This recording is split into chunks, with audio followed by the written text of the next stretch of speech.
साजिश। मृणाल की शादी बड़े धूमधाम से मयंक के साथ हुई। पिता शिक्षा विभाग के बहुत बड़े अधिकारी थे और मृणाल उनकी इकलौती बेटी थी। इस कारण उन्होंने बारातियों के स्वागत में कोई कमी नहीं रखी। विदाई के समय मृणाल के साथ उसके माता पिता दोनों फूट फूट कर रोए। रोती बिलखती मृणाल ने मयंक का हाथ थामकर कब मायके से ससुराल की दूरी तय कर ली पता ही न चला। मृणाल, जरा अपने आप को संभालो, अब हम घर पहुंचने ही वाले हैं। मयंक की मन मोहती आवाज ने मृणाल का मन भटकाया। आकर्षक व्यक्तित्व के साथ सुडौल शरीर और चेहरे पर हल्की मुस्कान सजाए मयंक दूल्हे के आवरण में कहीं का शहजादा लग रहा था। मयंक को वो शायद पहली बार इतने गौर से देख रही थी। वैसे मृणाल भी कम नहीं थी। यथा नाम तथा गुण, फूलों सी नाजुक छरहरी काया और तीखे नैन नक्श वाली मृणाल भी किसी अप्सरा से कम नहीं लग रही थी।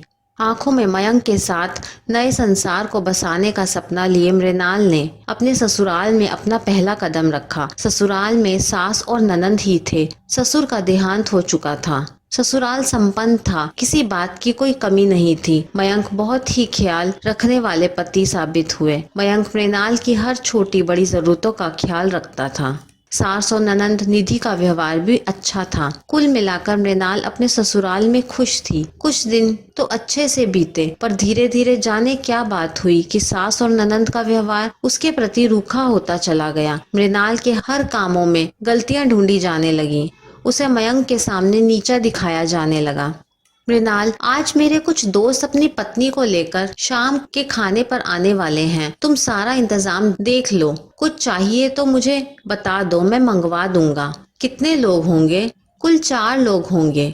तुम मैनेज कर पाओगी ना?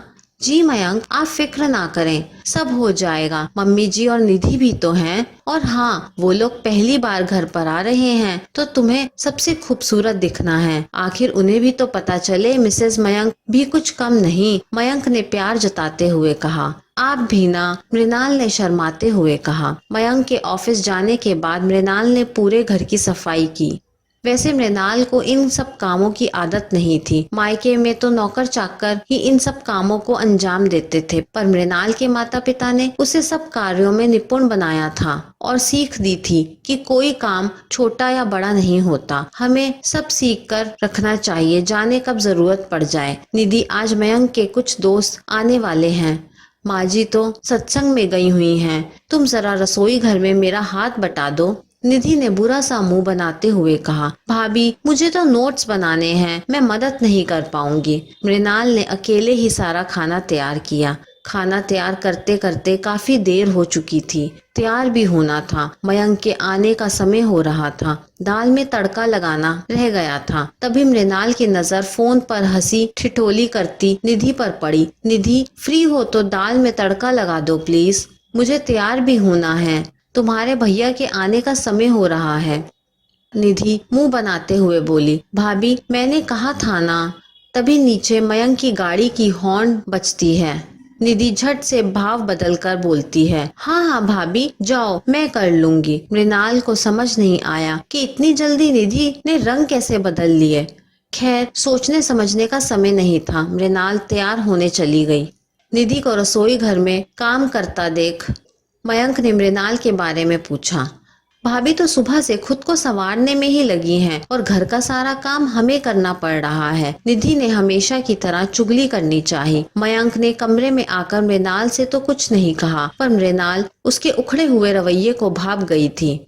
मेहमान आने वाले थे, इस कारण उसे अभी कुछ पूछना मुनासिब नहीं लगा। मेहमानों ने मृणाल और उसके खाने की खूब तारीफ करी। मेहमानों के जाते जाते रात काफी हो गई थी। मृणाल काफी थक भी चुकी थी। बर्तनों को समेटकर सिंक में रखा और सोचा कल सुबह जल्दी उठकर धो लेगी। आखिर मयंक से भी तो उसके उखड़े हुए रवैये की वजह पूछनी थी। मृणाल के पूछते ही मयंक भड़क उठे। मृणाल, मुझे तुमसे ऐसी उम्मीद नहीं थी। काफी दिनों से माँ और निधि कह रहे थे कि तुम घर के कामों में दिलचस्पी नहीं लेती हो, और आज तो मैंने देख भी लिया। माना कि तुम अपने मायके में कुछ नहीं करती थी, नौकर चाकर थे, पर यहाँ तुम्हें अपना रवैया बदलना होगा। माँ और निधि तुम्हारे नौकर नहीं हैं जो तुम उन पर हुक्म चलाओ। मैं तुमसे ये सारी बातें कहना नहीं चाहता था, पर आज कहना पड़ रहा है। तुमने आज निधि को खाना बनाने क्यों कहा था? अपने ऊपर लगे इतने सारे इल्जामों को सुनकर मृणाल का मुंह खुला का खुला रह गया। मयंक, सुनी और देखी हुई कई बातें सच नहीं होती हैं। तुम ही सोचो, ऐसा करके मुझे क्या हासिल होगा। माँ जी को मैं अपनी माँ और निधि को अपनी छोटी बहन समझती हूँ। उनके खिलाफ तो ऐसी बातें मेरे मन में आ भी नहीं सकती हैं। और रही बात निधि के बातों की, तो मैंने सिर्फ उसे दाल में तड़का लगाने को बोला था और कुछ नहीं। मुझे नहीं मालूम निधि ने तुमसे क्या कहा। इतने दिनों से मैं भी मानसिक तनाव में जी रही हूँ। निधि एक मौका नहीं छोड़ती मुझे ताना मारने का। अपने ऊपर लगे बेबुनियाद आरोपों को सुनकर मृणाल बिफर पड़ी।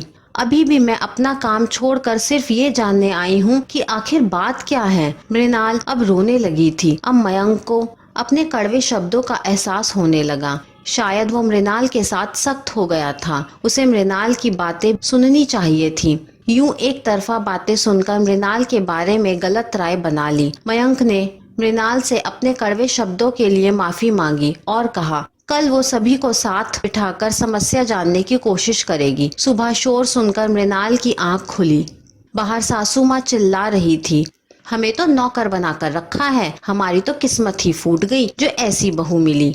और माँ देखो तो महारानी को हमें काम पर लगाकर खुद मजे से सो रही है, जैसे रात भर पहरेदारी की हो। सारा रसोई घर फैलाए वो और साफ करे हम। अरे माँ जी, आप क्यों रसोई घर में हैं? मैं तो आ ही रही थी। मयंक और मृणाल उठकर सीधा रसोई घर में आए थे। भाभी, भैया के सामने ज्यादा दिखावा करने की जरूरत नहीं है कि आपको हमारी बहुत फिक्र है, वरना कल खाना बनाने के बाद जूठे बर्तनों को हमारे लिए ना छोड़ती। पर कल का खाना तो तुमने बनाया था ना निधि? मयंक के कहते ही निधि का चेहरा सफेद पड़ गया। मयंक ने निधि का झूठ पकड़ लिया था। देखा माँ, भैया मुझे ही झूठा बोल रहे हैं, कहकर निधि घड़ियाली आंसू बहाने लगी। बेटी के आंसू माँ से देखे नहीं गए। मयंक, तूने अपनी आंखों पर पट्टी बांध ली है। बीवी के प्यार में अंधा हो गया है, जोरू का गुलाम हो गया है तू। अब या तो इस घर में ये रहेगी या मैं। सास ने तो जैसे पहले से ही ठान कर रखा हो कि मृणाल को घर से निकाल कर ही दम लेगी। मृणाल के लिए ये सब बिल्कुल अप्रत्याशित था। उसे समझ नहीं आ रहा था कि वो क्या बोले। निधि ने जो लगी बुझाई की थी, उसका क्या जवाब हो सकता है। आज उसे सास और निधि के बदले हुए तेवर की वजह समझ में आ रही थी। निधि ने ही माँ जी को उसके खिलाफ भड़काया था, लेकिन क्यों? निधि को तो वो अपनी बहन के जैसे मानती थी। फिर उससे गलती कहाँ हो गई? ये सब कुछ उसकी समझ से बाहर था। मयंक ने बात को संभालते हुए अपनी माँ को संभाला और बोला, इस बारे में शाम को बात करेंगे। मृणाल सारा दिन सास को समझाती रही, पर सास की कानों पर जूं तक नहीं रहेंगी। बस हट करती रही कि उन्हें अब नहीं रहना यहाँ। मृणाल भी थक हार कर अपने कमरे में चली गई।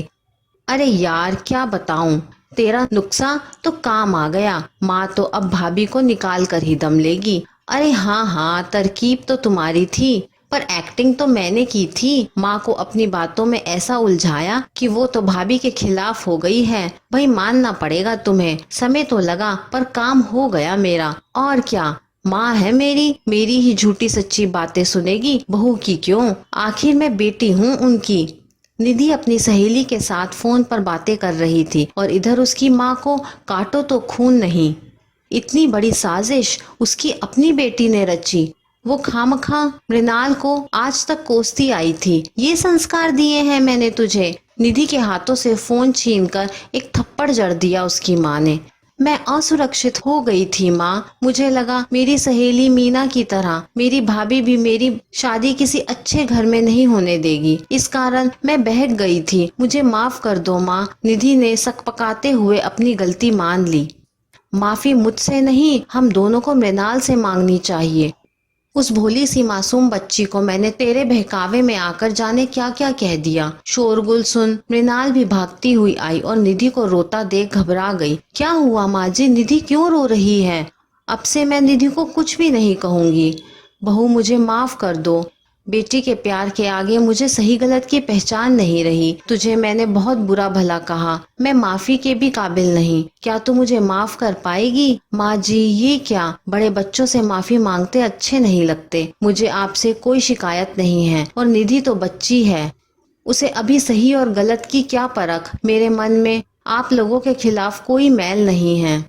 सास ने बहू को अपने सीने से लगा लिया। शाम को मयंक उन तीनों को साथ में चाय पीता देख अचंभित रह गया। मृणाल ने आंखों ही आंखों में कहा, सब ठीक है। ये कहानी आपको कैसी लगी मुझे कमेंट करके ज़रूर बताइए। कहानी पसंद आई हो तो लाइक, शेयर और चैनल को सब्सक्राइब करना ना भूलें। कहानी सुनने के लिए आपका बहुत बहुत धन्यवाद।